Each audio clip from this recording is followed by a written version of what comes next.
À la une du grand débat du foot ce matin, les propos de l'entraîneur des Girondins de Bordeaux à l'endroit de l'international guinéen François Kamano, relégué sur le banc de touche depuis son arrivée l'été dernier en provenance du Sporting Club de Bastia.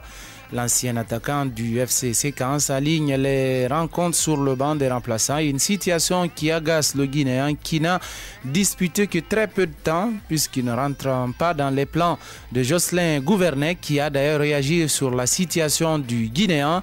Il faut qu'il passe le cap entre être performant dans un club comme Bastia et puis dans un gros club français comme Bordeaux.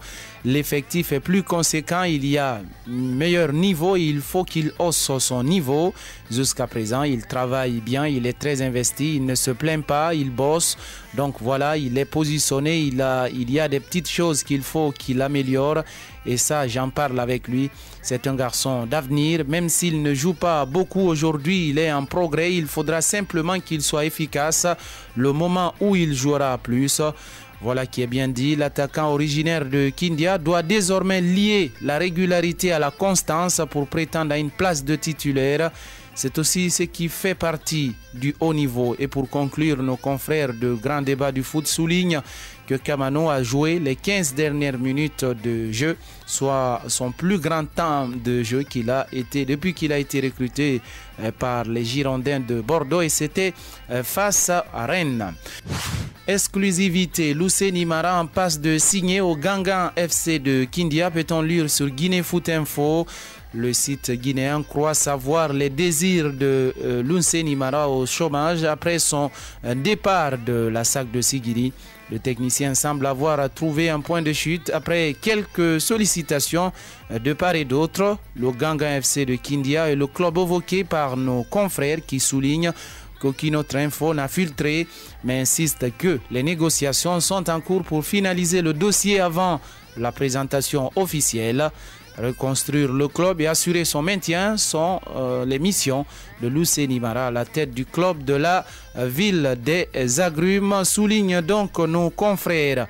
L'horizon s'assombrit davantage pour Didier Drogba à l'Impact Montréal. L'international ivoirien n'est plus en odeur de sainteté avec son club et la BBC Sport souligne que l'ancien buteur de Chelsea refuse même de jouer. La raison, Didier Drogba a refusé de jouer pour l'Impact de Montréal après avoir été informé qu'il ne débuterait pas le match contre Toronto. Selon l'entraîneur Mauro Biello, il n'a pas accepté de rester sur le banc et à la fin, il ne voulait plus jouer. Pour l'heure, la BBC Sport ne sait pas d'autres raisons qui amènent ce comportement de l'Ivoirien. A-t-il envie de retourner une nouvelle page? Ce qui n'est pas pour l'instant évident. Est-il tenté par une autre aventure? Probable puisque la presse italienne l'annonçait ces derniers jours, un intérêt du Napoli qui veut se renforcer en attaque après la blessure du buteur polonais Milik. En France à présent, c'est l'interview exclusive du nouveau patron de l'OM, l'Olympique de Marseille, l'Américain Frank McCourt, chez nos confrères de l'équipe.fr. Frank McCourt, on aimerait être le modèle pour les autres, titre le site français. Dans cette longue interview, l'homme d'affaires américain a dévoilé la façon dont il veut gérer son club. Je suis vraiment content, très excité par cette nouvelle aventure et honoré, déclare donc. J'avais promis de ne pas donner trop de détails avant d'être propriétaire. La chose que les supporters doivent savoir est qu'on va investir les moyens nécessaires pour faire gagner l'OM à nouveau. Je me prépare à investir plus de 200 millions sur 4 ans. C'est plus que lors des 20 dernières années, avec pour objectif de gagner à nouveau le championnat. Des moyens qui permettront peut-être à l'OM de revivre ses heures de gloire. La Ligue des Champions n'est pas occultée également chez le très sérieux L'équipe, le quotidien francilien qui prend déjà les devants avec la rencontre Lyon-Juventus de ce mardi. Et le titre même est révélateur de l'envie de nos confrères d'y croire. Ça peut faire mal, peut-on lire à la une du journal. Aux Gons de faire le boulot car la presse française a déjà fini son match. L'AS Monaco qui se déplace à Moscou et le Tour de France ne sont pas du tout oubliés. Direction l'Espagne à présent pour comprendre exactement ce qui fait la une des journaux sportifs. D'abord, on commence par Marca. Comme tous les matins, la une de ce quotidien sportif présente le match de ce mardi de Ligue des Champions entre le Real Madrid et le Legia Varsovie.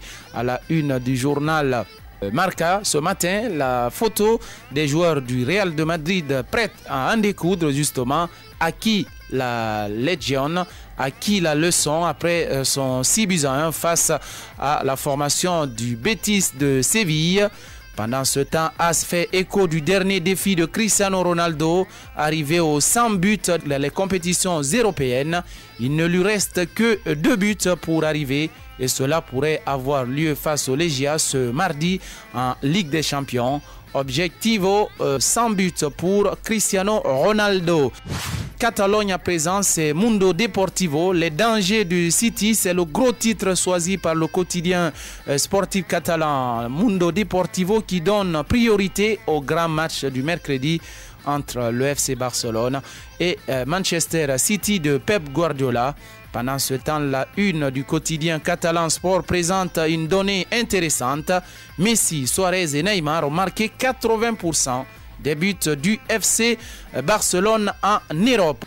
Et puis en Italie, la presse parle moins de la Ligue des Champions. Par contre, elle s'accentue plus sur la polémique Mauro Icardi, comme le souligne la Gazzetta dello Sport qui en fait sa une ce matin.